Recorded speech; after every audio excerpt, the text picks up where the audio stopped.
Vous écoutez Procrastination, saison 8, épisode 14, les déclencheurs d'écriture. Un podcast sur l'écriture en 15 minutes.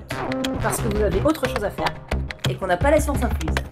Avec les voix de Mélanie Fazi, Estelle Fay et Lionel Delous. Les déclencheurs d'écriture, en fait, je pense qu'il faut les différencier des consignes. En fait, une liste de déclencheurs d'écriture, c'est quoi ? Par exemple, ça peut être des décors, des thèmes, n'importe quoi quelque part qui puisse déclencher l'écriture. C'est un peu l'inverse d'une consigne. Donc, c'est une proposition donnant quelque part l'intérêt de la contrainte, puisque l'art naît de la contrainte. Donc, ça permet de réduire l'éventail des possibilités, mais qu'on peut laisser tomber, qu'on peut remixer, qu'on peut complètement exploiter comme on veut. C'est donc un déclencheur, puisque ça a un aspect facultatif. Du coup, quel usage vous voyez à ces choses-là ? Est-ce que c'est des choses dont vous vous servez ? Je pense que ce sont des choses qu'on a un peu tendance tous les trois à proposer en atelier d'écriture. Je sais que moi, j'en propose régulièrement à côté de la consigne, justement, la consigne étant le truc que je propose qui est vraiment, ça c'est obligatoire, c'est le truc que vous devez travailler et le truc que vous devez atteindre. Mais en atelier d'écriture, les conditions sont souvent un peu artificielles, les gens doivent écrire un petit peu au débeauté, alors en 3/4 d'heure, une demi-heure, 1 heure. Donc ça peut être un peu difficile. Le déclencheur est là justement pour déclencher l'imaginaire et justement réduire le champ des possibles.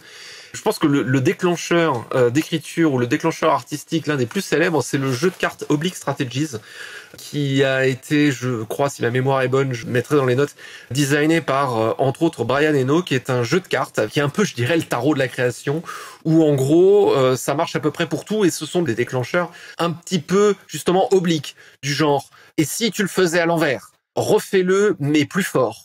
Ce qui peut s'appliquer à la musique comme à n'importe quoi, ce sont des invitations à réfléchir. C'est des choses dont vous vous servez, vous ? Pas du tout.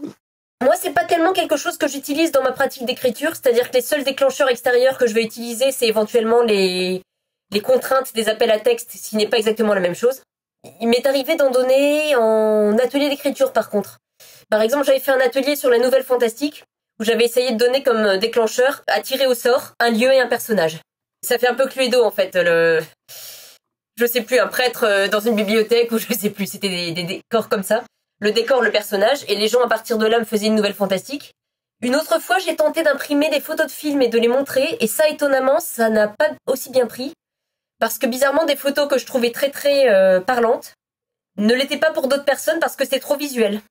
Je me souviens de photos, je m'étais dit, ça fait un déclencheur génial, et la personne avait ramé la personne qui l'avait tiré au sort. Donc les déclencheurs dépendent beaucoup d'une personne à l'autre, mais effectivement, tirer quelque chose comme un décor ou un personnage, ça peut être un bon début. En tout cas en atelier. Pour l'écriture pour soi, je sais pas, c'est une autre pratique. Alors en fait, c'est pas quelque chose, les déclencheurs dont je me sers vraiment dans ma pratique d'écriture, sauf en effet les appels à texte. J'y pensais pas et c'est vrai que ce qui m'a lancé dans mon immense pavé maritime, à la base, c'était un appel à texte pour une nouvelle et la nouvelle que j'ai écrite. Donc finalement, on s'en sert tous. Après, en atelier d'écriture, clairement, je propose des sortes de déclencheurs. Alors, il y a des jeux de cartes qui existent, celui dont parlait Lionel, il y en a plein d'autres, des jeux de cartes d'écriture sur plein de thèmes. Ça, si ça vous amuse, vous pouvez en trouver. Pour les ateliers d'écriture, moi, j'ai un peu bidouillé mes propres jeux de cartes à la main sur divers thèmes. Par exemple, j'en ai un sur les genres de l'imaginaire aussi, qui marche très bien pour les plus jeunes, où là, en gros, on pioche des tropes des genres de l'imaginaire. Voilà, et on peut les mélanger. J'en ai un plus classique avec effectivement des personnages, des lieux, des temporalités, pareil, où les participants piochent un peu ce qu'ils veulent. Et sur photo, sur image, comme parlait Mélanie, ça c'est quelque chose que j'utilise pas mal, que je propose pas mal, et en tout cas quand il y a quelqu'un pour mener le jeu, et un peu donner des indications dans mes groupes, après on en fait ce qu'on veut, ça marche assez bien. Après pour le coup, j'ai la chance de pouvoir utiliser les photos d'un vrai photographe, entre guillemets. Donc aussi des photos qui sont super évocatrices. Si vous voulez aller voir sur son site, c'est Fabien Légeron, qui est mon co-auteur, qui fait mes photos aussi d'autrice, c'est tout. Et il fait des photos qui souvent racontent un peu des histoires. Donc j'aime bien les proposer aux participants et il m'autorise à le faire, hein. Je le fais pas dans son dos. Et après, par contre, on voit ensemble comment interroger la photo. C'est-à-dire quand il y a des personnages, se demander qui est ce personnage, qu'est-ce qu'il fait là, quel est son enjeu, ou essayer de voir quand la photo c'est un petit cadre, qu'est-ce qui se passe en dehors de la photo en fait. Qu'est-ce qui se passe avant, qu'est-ce qui se passe après.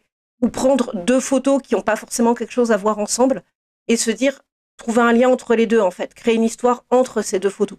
Et ce qui est amusant, c'est qu'au fur et à mesure des ateliers, je vois que c'est beaucoup les mêmes photos qui reviennent. Visiblement, c'est les plus évocatrices dans le jeu de photos que je propose. Et en même temps, il y a des histoires complètement différentes qui se montent dessus.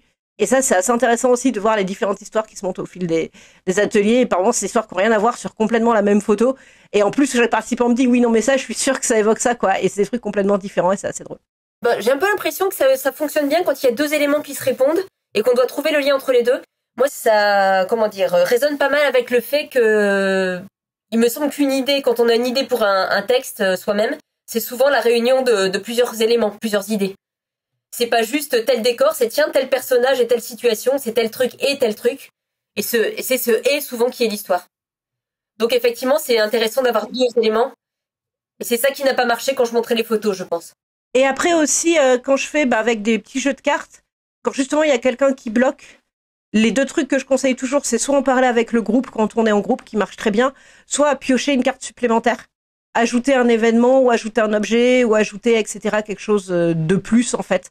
Et comme tu dis, Mélanie, c'est créer du lien aussi qui marche très bien. Et après, pour moi, c'est notamment le travail sur photo. C'est un peu une sorte d'étape pour apprendre à observer le monde en général. On apprend à observer la photo en tant qu'auteur, c'est-à-dire en la questionnant. Et finalement, ce dont je me rends compte, c'est un peu comment moi je vois le monde, a fortiori quand je voyage, mais pas que finalement, questionner le monde autour de nous et se dire, par exemple, ici, dans ce que je vois, qu'est-ce qui est intéressant, qu'est-ce qui peut inspirer une histoire, prendre plein de notes là-dessus. Et c'est observer le monde de manière un peu active, en fait. Et finalement, il y a un moment, on n'a plus besoin de la photo parce que c'est le monde autour de nous qui devient une sorte de méga photo. Voilà. Et dernier petit truc aussi d'atelier qui peut intéresser donc le poditoire, si vous voulez vous amuser avec ça, c'est simplement regarder ce qu'il y a autour de vous et prendre un pas de côté. C'est-à-dire, et si ce truc que je connais de par cœur, il arrivait ça de différent. Et juste cette petite chose différente, ça peut créer une histoire complètement autre, en fait. Complètement. Absolument. Je trouve ça vachement important et vachement intéressant ce que tu dis sur effectivement le fait d'apprendre à regarder et d'apprendre à interroger le monde comme un auteur-autrice et voir les histoires qui peuvent arriver. C'est vrai que c'est quelque chose de fondamental et c'est quelque chose qui s'apprend et qui se travaille. Sur les déclencheurs, un truc que je trouve en fait qu'on retrouve en fait pas mal, tout simplement en fait c'est du jeu et c'est ce qu'on fait en atelier, le fait d'inviter les gens à jouer avec le monde et c'est finalement un peu quelque part ce qu'on fait quand on raconte des histoires, quelle que soit la notion de jeu qu'on met derrière, mais je veux dire c'est ludique en termes d'expérience de pensée ou ce genre de choses. Mais par contre, est-ce que c'est quelque chose, cette approche-là finalement, je trouve qu'enseigne le déclencheur littéraire? Est-ce que c'est quelque chose qu'après, vous auriez tendance à utiliser dans vos projets, que vous recommanderiez à utiliser en cours de projet? Ou est-ce que c'est une attitude qu'on trouve au début ou éventuellement à la naissance d'une idée, mais après, ça roule? Est-ce que vous avez joué avec ça en cours de création ou plutôt pas, justement? Moi, j'ai un peu l'impression que ça dépend beaucoup des personnalités, des processus d'écriture respectifs. Ce que vous disiez sur apprendre à regarder le monde, c'est un peu ce que je fais. Les moments où je suis très inspirée, disons, c'est comme si j'avais des antennes qui étaient ouvertes et le moindre détail qui passe dans mon champ de vision peut être aspiré dans l'histoire. Mais un déclencheur du type qu'on vient d'évoquer, pour moi, c'est un peu contre-intuitif par rapport à mon propre fonctionnement et je vois très bien en quoi ça peut marcher pour d'autres. Après, je trouve que les déclencheurs, donc ça apprend plein de trucs, ça apprend une certaine plasticité d'esprit, en fait. Et ce que je vois souvent sur des jeunes auteurs, c'est qu'ils ont du mal à sortir d'une première idée. Et avoir des déclencheurs ou amener dans l'histoire un événement inattendu, ça permet d'apprendre ça, en fait. De se dire, tiens, cette idée, elle va m'amener ailleurs, mais c'est peut-être intéressant aussi d'aller voir ailleurs. Après, clairement, c'est pas quelque chose que je vais utiliser stricto sensu quand j'écris des livres. Maintenant, je m'aperçois, par exemple, il y a des moments où je me dis, là, il manque un truc, en fait, dans ce livre. Et par moments, ce truc, c'est d'aller voir quelque part, d'aller voir un décor, d'aller voir autre chose. Et ça va, me donner un peu ce qui manque. Là, par exemple, donc pour mon projet maritime, c'est très bête, mais oui, à un moment, je sentais qu'il me manquait quelque chose. Je suis allée voir l'océan Indien de manière active, en préparant les choses que je voulais voir. Et une fois sur place, en prenant plein de notes, et effectivement, ça a déclenché des trucs dans ma tête. Donc, voilà, c'est un peu mon utilisation des déclencheurs en écriture. Vous n'êtes pas obligé d'aller jusqu'à l'océan Indien pour ça. Ouais, mais c'est quand même vachement cool. Oui. Oui, à fond. Ce que j'aime bien personnellement après par contre dans les contraintes d'écriture des appels à texte, qui sont encore une fois un cas de figure puisqu'on se l'impose pas à soi-même. C'est la résonance. On va voir un appel à texte et se dire oh tiens ce truc-là, je sens que ça peut résonner avec mon imaginaire et ça m'amène à un endroit. Je pense à par exemple un exemple très très simple, Lionel, quand vous m'aviez contacté pour avec Sylvie Miller pour le Lanto Reines et Dragons. Jamais je me serais dit de moi-même tiens je vais réfléchir sur le thème Reines et Dragons. Mais la façon dont ça m'a été présenté, c'est toi, qu'est-ce que tu peux faire de ton imaginaire à partir de là? Et ça m'a emmené à un endroit où je serais jamais allée sans ce déclencheur. Mais par contre, ça ne marche que dans comment dire, je le sens ou je le sens pas, ça marche pas à tous les coups. Bah en fait, pour rebondir sur ce que dit Mélanie, qui était une direction que j'avais pas forcément notée, mais c'est vrai que par contre, quelque chose qui m'arrive dans ma pratique, c'est de me dire, il y a par moments des genres littéraires qui m'intéressent et tout, et je me dis, tiens, qu'est-ce que moi je pourrais y faire dans ces genres littéraires-là? Et c'est peut-être par moment d'aimer certains genres littéraires, ça fait un déclencheur. Et par exemple, ces derniers temps, je suis très horreur littérature gothique et de plus en plus, je me dis mais qu'est-ce que je pourrais faire dans ces genres-là, quoi. Ouais, c'est cool, la littérature gothique. Mais voilà, et par moment, ça va être ça aussi, mes déclencheurs, c'est une envie d'écrire un truc. Et donc de voir comment moi je pourrais jouer avec ça.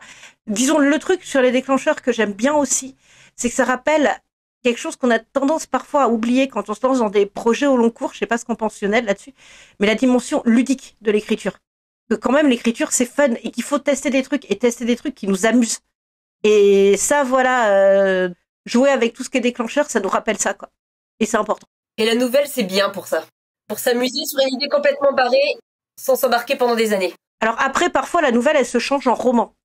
Ça en tout cas dans mon cas ça arrive relativement souvent et là on se retrouve embarqué pour plus de temps, faut être honnête. Ça m'est arrivé 2 fois mais bon, seulement 2 fois.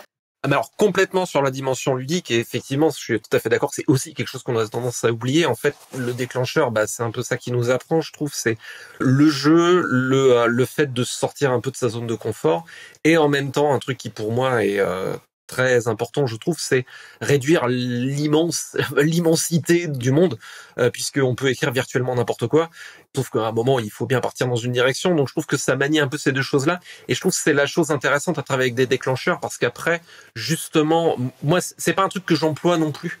J'ai essayé plusieurs fois de me débloquer un peu en utilisant des déclencheurs dans des projets au long cours, ça marche pas du tout, mais par contre, ça enseigne justement ce double équilibre de, il faut que je réduise l'éventail immense des possibles tout en me faisant plaisir et tout en allant dans le fun. Et je pense que c'est ça l'enseignement intéressant du déclencheur, et à partir du moment où on peut éventuellement appréhender et apprivoiser ce mécanisme, on peut l'importer dans sa pratique sans plus justement avoir besoin d'un élément externe, je pense. Petite citation pour terminer. Citation de Walt Disney. Pour débuter quelque chose, il faut se taire et faire. C'était Procrastination, merci de nous avoir suivis. Maintenant, assez procrastiné, allez écrire.